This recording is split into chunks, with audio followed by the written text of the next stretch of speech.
Hello and welcome to Cinematography. I'm Don Perignon, saving you from getting ripped off. Well, apparently last month was Black History Month. I got a lot of flack for not reviewing any movies starring black people, particularly from the Asian demographic. So, Queen of the Dam? Queen of the Dam was unfortunately Aaliyah's last movie. I say unfortunately because not only did she die, but like her last album, it was a colossal failure. It's the sequel to the movie Interview with a Vampire, starring Brad Pitt, who played a vampire named Louis, and Tom Cruise, who played a vampire named Lestat.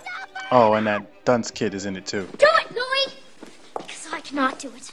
I haven't the strength. This is a movie I first mentioned in my top 9 worst movie ever list, but I felt it deserved an in-depth look in order for you to understand the pain it causes audiences, particularly Anne Rice fans. Queen of the Dam is the third installment to Anne Rice's Vampire Chronicles. Now, I've never actually read this book because after reading Vampire Lestat, a book which I absolutely love by the way, it was completely out of stock everywhere. Now keep in mind, this is before Amazon even existed, so in order to get a book, you actually had to go to a bookstore and buy one. I could have gone to a library, but then I had to fill out a library card, and I wasn't doing that. No, instead I opted to read the next book in the saga, Tales of the Body Thief. A book that was so boring, I only got up to page 86 before I tossed it out a window. So, as an Anne Rice fan, when I heard the announcement that they were making this movie, I was stoked. Then I was confused when I realized this is part 3 and there was no part 2. Then I saw the movie and I was just depressed. This movie was so utterly bad, even Anne Rice herself didn't care for it. Well, I didn't care for the movie of The Queen of the Damned at all. But seeing how it's 10 years later and I see things with a new perspective, I can't help but wonder if the movie is really that bad or if I was just suffering from fanboy outrage. Well, that's what we're here to find out. This is gonna hurt, isn't it?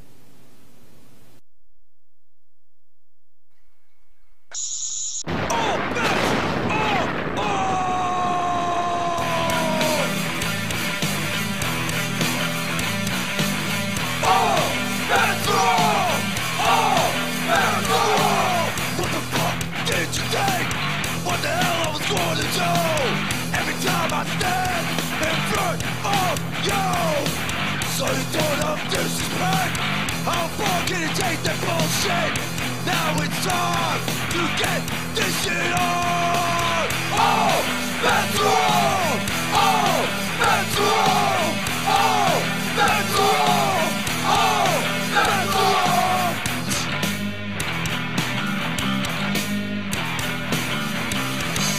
Oh, bats. All bets are off. Bang!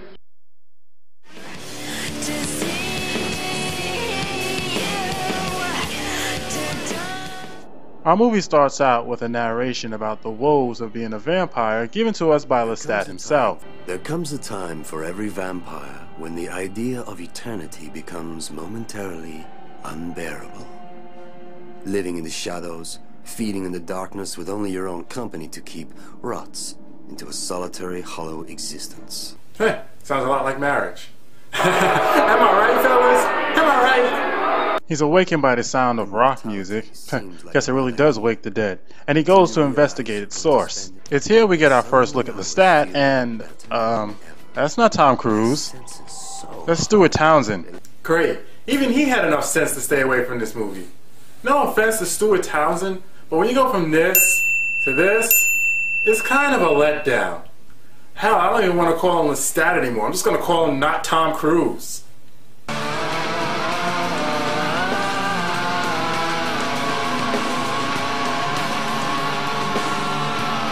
Your voice.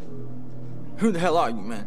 I am the vampire Lestat. With one simple sentence, I had betrayed everything about my kind. He demonstrates some of his powers, proving that he's a vampire, and they let him join their band. Jeez, even in the 90s the youth was jaded. They don't even give it a second thought. You'd think this was like an everyday occurrence or something. Cool. You want to join our band? Oh. Awesome. We're off fuck off.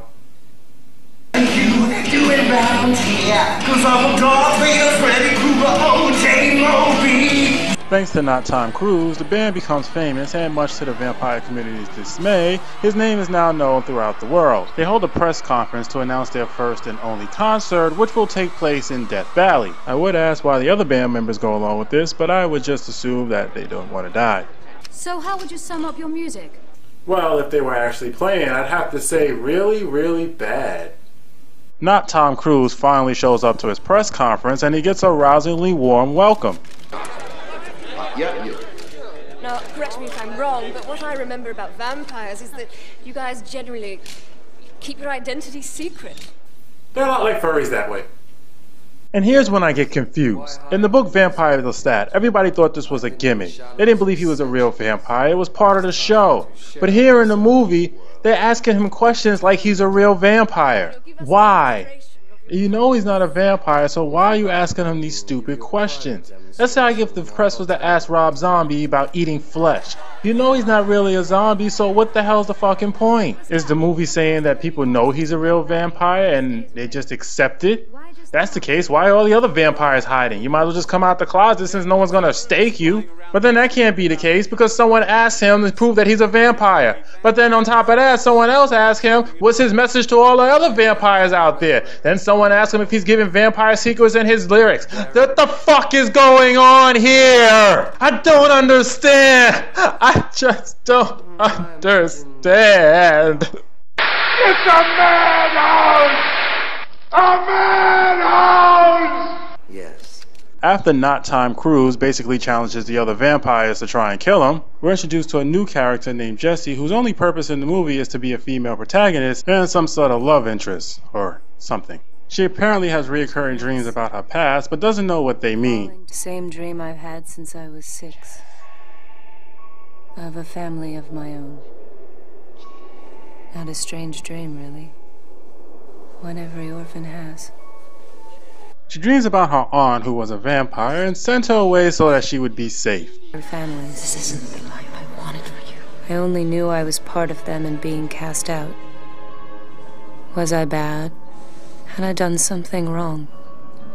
Yes, unfortunately vampires have a no ginger policy and they cast them all out. They call it the Great Red Purge.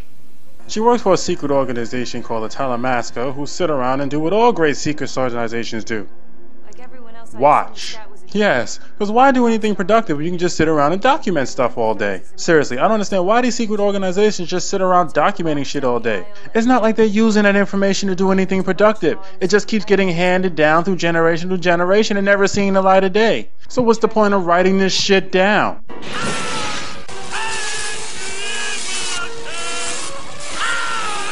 Realizing that not Tom Cruise put the location of a vampire covering into one of his songs, Jessie goes down there and takes a picture of it. This doesn't sit well with her bosses.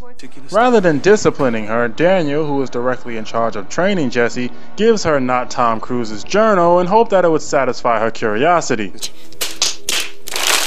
Through the journal, we learn that not Tom Cruise was embraced by a vampire named Marius. Marius is charged with taking care of the very first 2 vampires who, bored with their existence, stopped drinking blood, turning them to living stone. One day, after stumbling upon their hidden chamber, not Tom Cruise plays the fiddle for them.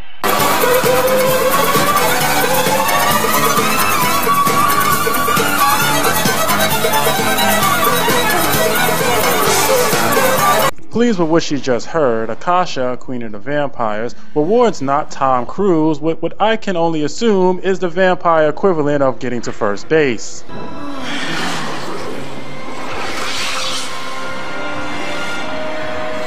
Finding not Tom Cruise on the floor, Marius realizes what has happened and he's not too pleased about it. What have you done, Lestat? Restraining not Tom Cruise so he can't return to her, Marius explains to him exactly who she is and what danger she poses if she should awaken. Akasha and Enkel nearly drank this earth dry when they ruled over Egypt.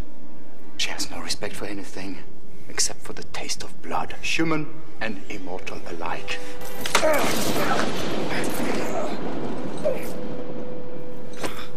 She made you quite powerful.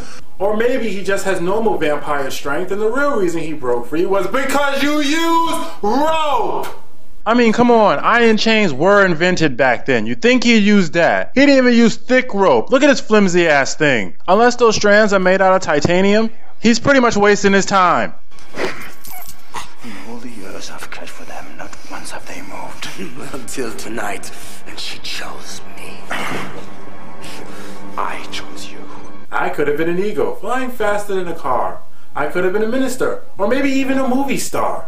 Not Tom Cruise wakes up the next day to find that Marius has left and taken the first with him, presumably to Sunnydale to screw around with Spike's head. I don't trust what I see anymore. Don't know how to explain it exactly. After that not-so-brief history lesson, Jesse decides to go into the vampire coven. Don't ask me why. Inside the coven, she's harassed by a couple of vampires. Vampires harassing a human in a vampire coven? What are the odds? In an effort to ward them off, she claims that she belongs to Maris. The three harassing her has no idea who the fuck that is, but fortunately, not Tom Cruise is sulking in the corner and overhears them. Now I know what you're thinking. This is a vampire movie, so where are all the vampire effects? Well, here you go, folks.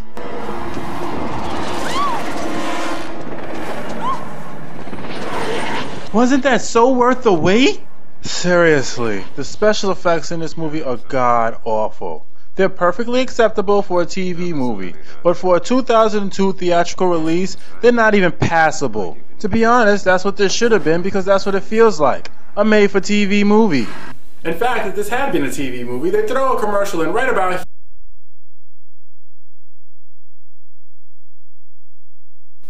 I didn't mean you should actually put one in there. Anyway, where was I? Oh yeah, Jesse is saved by not Tom Cruise, which brings us to a very creepy moment. I like watching you sleep. Not that creepy. You know Marius? Well, I know a lot of things. Go on. Tell me more about me. You want. What do I want? You yearn. A decent wardrobe. Do you see what I'm forced to wear? I look like a Russian pirate. To walk with the living? Out of the cold dark wasteland son of eternity. Excuse me, what? To walk with the living? Out of the cold dark wasteland of eternity. I'm sorry, one more time?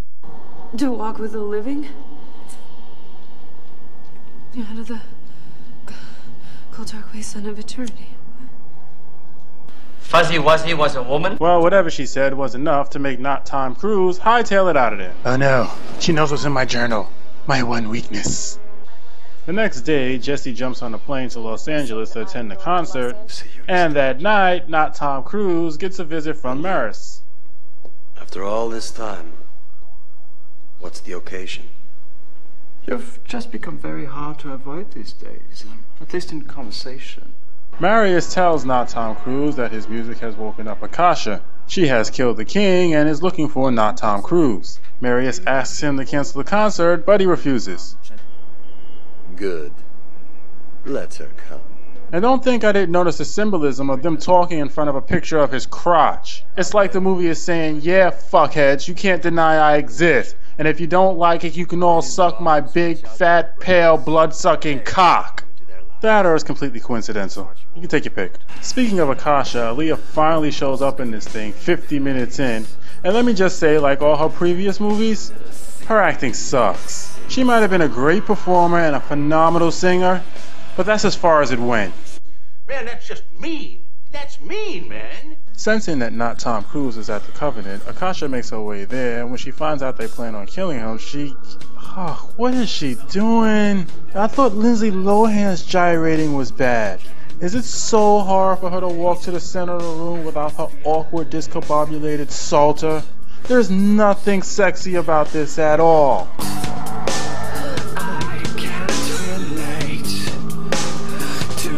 She looks like she's doing an interpretive dance routine. Maybe switching to music will help.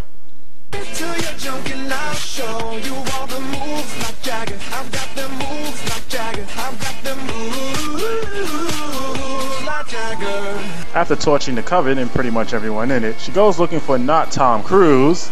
in America. Hey, honey. Would you like some tickets for tomorrow? Are you going to the show? No, thank you. Come on, I got them for $200. $200 bucks? I don't Okay, think what if I say so. 150? Oh, 150? You're gonna cut me a deal. Jonathan Davis of Korn, everybody. I guess part of his contract for doing 90% of the music of this movie was that he got a part in it. Jonathan, I hate to tell you, but you got the raw end of the deal, my friend. Jessie manages to sneak her way up to not Tom Cruise's hotel room, returning his journal and asking him to make her into a vampire, which his immediate answer to is no.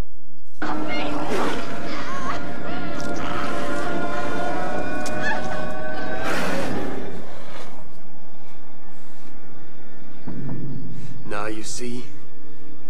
Are you ready? Now do you want it? Huh? Well, not anymore, she doesn't. You just got blood all over the dress. In the middle of his concert, not Tom Cruise is attacked by the other vampires. Guys, the reason you're attacking him is because you're upset that he showed himself to the world and letting people basically know vampires are real.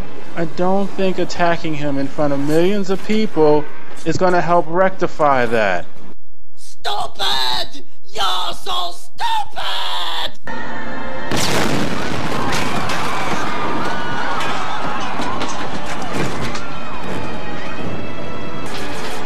Okay, what the fuck is going on up here? You motherfuckers made my souffle fall. You know how long I was working on that goddamn souffle? 12 fucking hours! You know when was the last time I had a fucking souffle? Oh well, guess I'll settle for sex now. Yoink! She takes him to an island where the two circle each other like two peacocks, while Jessie is taken by some of the vampires to somewhere. I don't know. The vampire she thought was her aunt is a descendant of hers who's been taking care of her bloodline since she was turned. When your parents died, I brought you here to take care of you. Knowing full well that you were going to have to send her away, traumatizing her for the rest of her life. Great decision making there. Meanwhile, not Tom Cruise wakes to find that because of Akasha's blood, the sun is no longer harmful to him. He walks out into the light of day to find that everyone else on the island is dead. And by this point, so was the audience. Behold our kingdom. Kingdom of corpses? What? Why not? While that riveting ethical debate is going on, a small group of elder vampires are planning a coup against Akasha. But how? When she opens herself to give blood, she's vulnerable. Whoever takes the last of her blood will not survive it. Which is that guy's way of saying, not it. But before they can come up with a plan, Akasha is already at their door.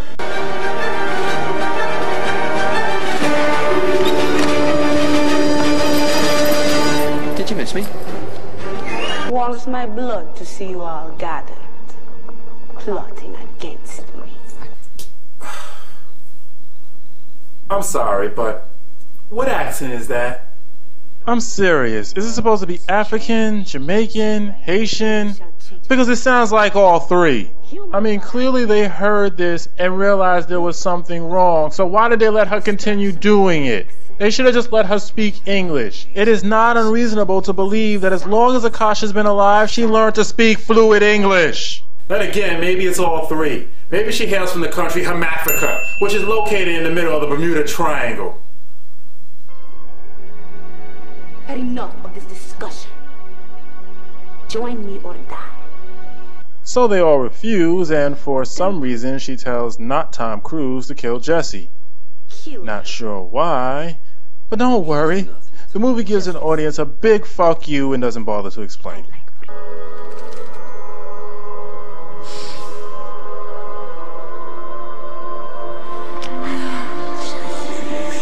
And the statues start bleeding because... Now, give me my crown.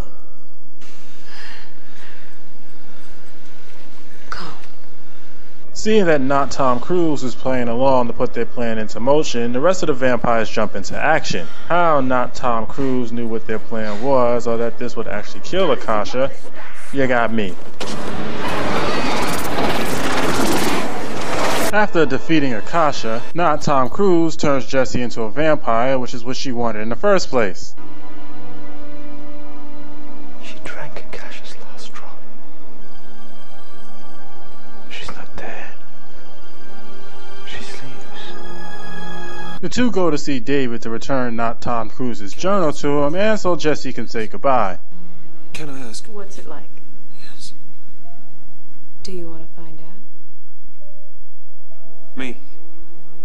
No, I'm too old to live forever. Well, if you ever change your mind. And with that, Stuart Townsend walks off to go film another colossal failure. This movie sucks! Granted, it's not as bad as I used to think it was, especially since I reviewed a shitload of movies that was 1,000 times worse. That still doesn't mean it's good. The movie is poorly paced, coming to a crawl a lot of times. Because they smashed two books together, the story has a lot of holes in it, leaving me with a lot of unanswered questions. Aaliyah's acting is ungodly bad, which is a major problem since she plays a major character, and the special effects were just awful. Like I said earlier, had this been a TV movie, it probably would have went over better since its lower expectations. But at least I can say it is better than Twilight, but not by much. I'm Don Perignon, saving you from getting ripped off. I could have been an angel looking over y'all. I could have been a high wire dancer, no one to catch me if I fall. I could have been a heavenly host, telling the story of a ghost, but I chose you.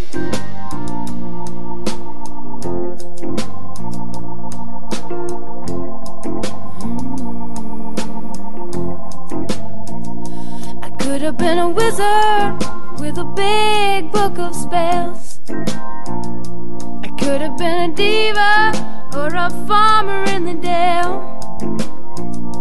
I could have had a luxury. Who the hell are you, man? Worst dubbing ever.